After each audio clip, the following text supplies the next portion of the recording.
The director of the film The Butler is Lee Daniels, and it was released in American cinemas the 5th of August 2013, and it brought in $176.6 million, which came from the cinemas and the private film watches and streams. The film is based on a true story, so everything that goes on in the film has been going on in real life. The first scene in the film takes place in a slave farm in Macon, Georgia in the 1920s. Cecil was at the time around 7 years old. Georgia is a Southern American state, and at the time of the Civil War they supported the thought of a Confederate States in America. Cecil Gaines and his family are slaves at the cotton field. The environment amongst the slaves is very poor, and their living conditions are as well. The film goes from 1920s to 2009, where there's a lot of changes. The film ends with a black president, which is Obama. So, beginning of the film, we see Cecil Gaines waiting to meet the president at a chair in the White House. While he's sitting here, he recounts his life, and then the film goes back to the 1920s, where the story of the life of Cecil Gaines is told. He's a 7-year-old child born into slavery, and him and his parents are working at a cotton field in Georgia.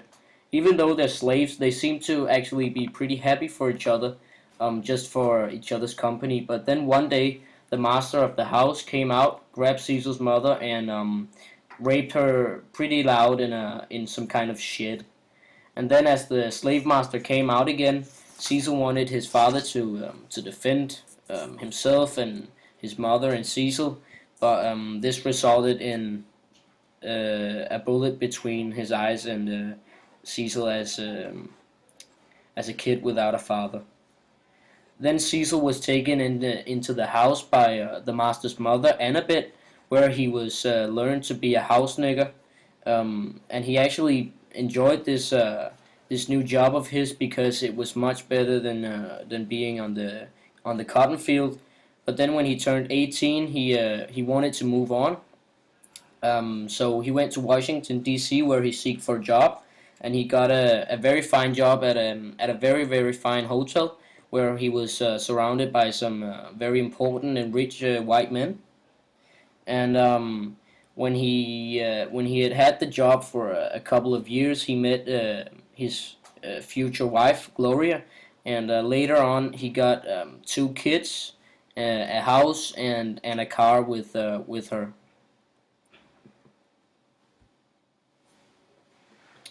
Oh yeah, and then after several years of working at the hotel, Cecil receives a call from his employee, and he wants to tell Cecil that the White House has called for him, and they wanted him to work for. They wanted Cecil to work for the president at the White House, and he of course accepted the offer. And actually, he served for 8 presidents at the White House, and he was absolutely really happy for this new job of his, and he never thought that life could be this good.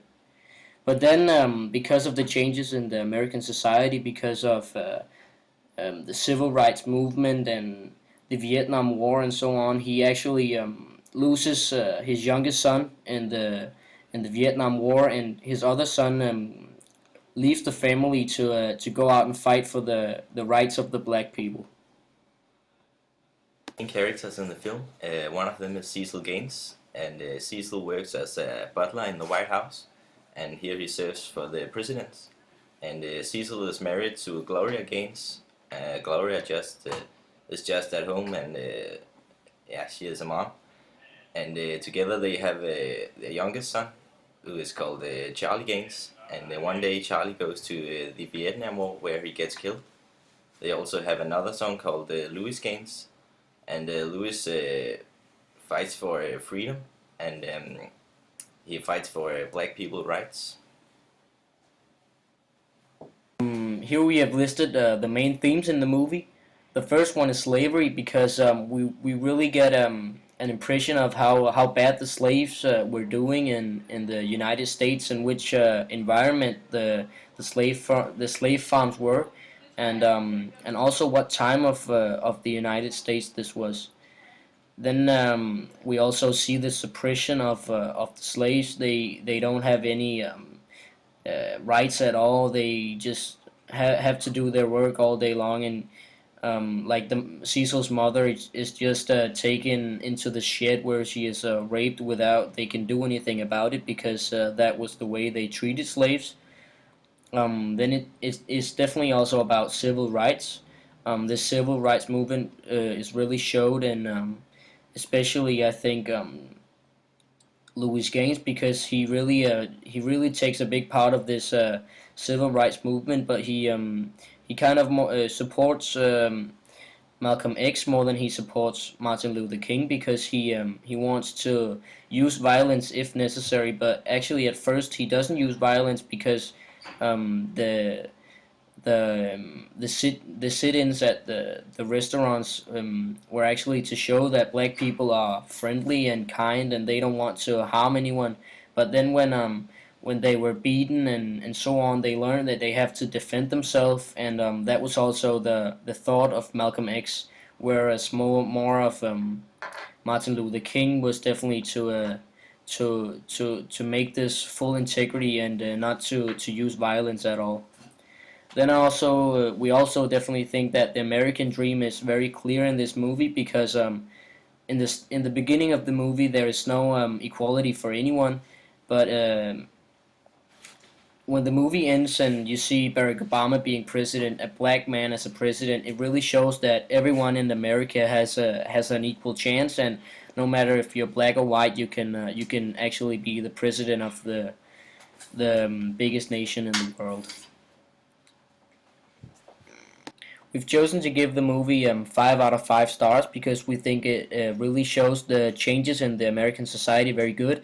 That you can go from being a black man and a slave to actually nearly 100 years after being having a black man as a president in the United States.